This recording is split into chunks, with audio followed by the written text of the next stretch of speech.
Tres maneras de aprender en la vida: viendo, oyendo y sufriendo. O tres maneras en las que nuestro Padre Celestial nos enseña a su pueblo: viendo, oyendo o sufriendo. Y una de las cosas que quiero acotar a este mensaje es que muchas veces somos personas desobedientes, somos personas dejadas llevar por el orgullo, por la soberbia, dejadas llevar por una voluntad, no la de Dios, sino la nuestra personal. Y desde el inicio de la creación, cuando analizamos a Adán y Eva, cuando estuvieron en el jardín del Edén, había un solo mandamiento o una sola ley que no podían quebrantar, o una cosa que no podían hacer, que era el cual no comer del fruto prohibido. Y se sabe que por estos dos hombres comer del fruto prohibido fueron desterrados del jardín del Edén y llevados al desierto, llevados a la dificultad. Y es por eso que hoy en día, bueno, pasamos por tantas cosas, tenemos que trabajar y ganarnos el pan de cada día con el sudor de nuestra frente y tantas cosas, porque desde el inicio, cuando Dios creó la humanidad y creó el jardín del Edén, lo tenía todo. Habían animales, habían frutos, habían de todo. Estaba hecho para que el ser humano viviera una vida placentera. Pero a causa del pecado y a causa de la desobediencia fueron desterrados del jardín del Edén. Y hoy, para acotarle este mensaje, quiero leerte en el libro de Hechos, capítulo 27, verso 24. Dice: diciendo, Pablo, no temas, es necesario que comparezcas ante el César, y he aquí, Dios te ha concedido todos los que navegan contigo. Por tanto, oh varones, tened buen ánimo, porque yo confío en Dios que será así como se me ha dicho. Pablo, el apóstol Pablo, era un hombre 100% devoto a nuestro Señor Jesucristo, 100% comprometido con la obra, un hombre que amaba al Señor, amaba predicar el evangelio, aunque le fuera sido de afrenta. Era un hombre que sabía dónde estaba parado, era un hombre edificado sobre la roca. Y cuando estos textos, ¿verdad?, fueron escritos, los cuentan aquí, Pablo se encontraba preso. Y me imagino que Pablo preso, viendo el carácter de Pablo, cómo escribe sus cartas y todo eso, supongo que Pablo le predicaba a las personas que estaban presas juntamente con él. Al igual manera, Pablo le predicaba a los guardias que lo cuidaban, a los que los llevaban, al centurión y a todas estas personas. Pero estas personas no querían hacer caso, no le hacían caso a Pablo porque quizá era un preso, porque quizá miraban su condición y veían la de ellos y la veían menos favorable, no lo sé. Lo que sí sé es que en ese momento ninguno quiso oír a Pablo, ninguno quiso aceptar la voluntad del Señor, ninguno quiso seguir a Cristo. Pero Dios, nuestro Señor Jesucristo, tenía un plan, tenía un propósito con estos presos y aún con los guardias. Y es por eso el he aquí de esta historia y las tres maneras de aprender en la vida. Porque dice la palabra que agarraron a Pablo, ¿verdad?, cuando lo tenían preso y estaban en un lugar y iba a ser trasladado para Roma, iba a ser trasladado para Italia. Pero dice la palabra que cuando fueron llevados en un barco, ¿verdad?, habían vientos impetuosos, la navegación era difícil. Dice la palabra que a duras penas lograron llegar a un puerto donde consiguieron una nave alejandrina, que es una nave, un barco mucho más grande que en el que iban, para poder ir hasta Italia. Pero cuando los vientos fueron impetuosos, cuando había tormenta, cuando había dificultad, los romanos no quisieron obedecer. No quisieron oír la voz de Pablo, ni los presos no querían hacer caso.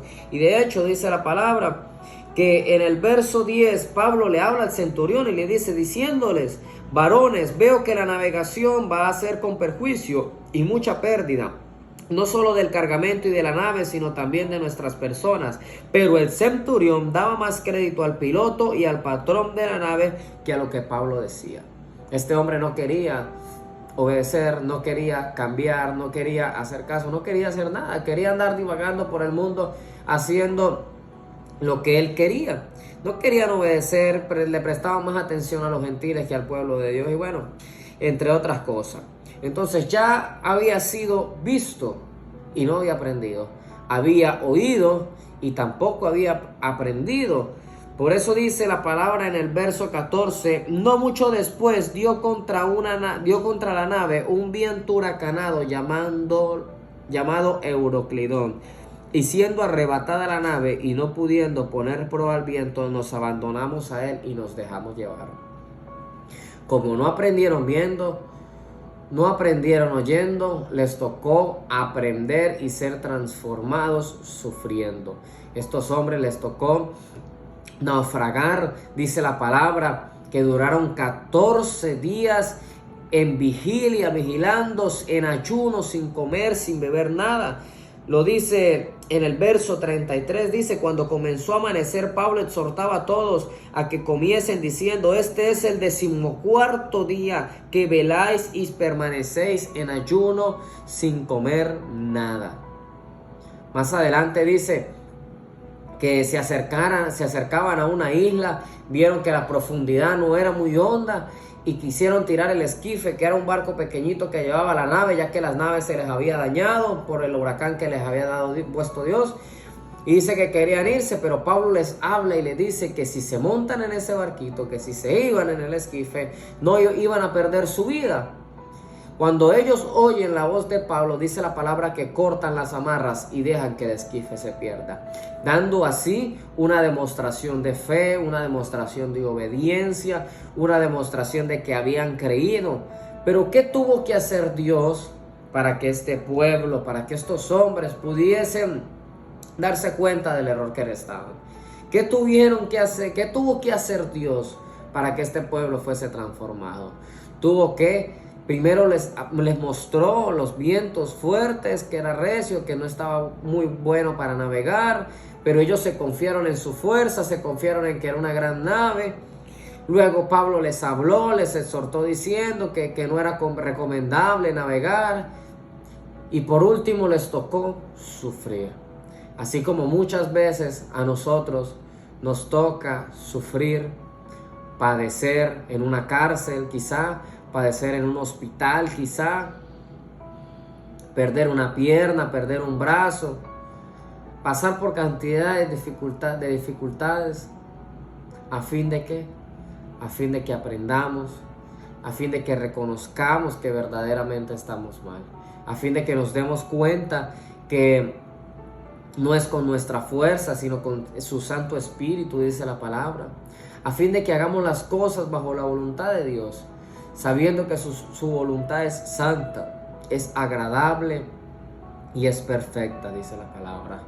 Acerquémonos a Dios mientras pueda ser hallado. Busquémoslo de corazón. Pidámosle a Él que cambie nuestra vida.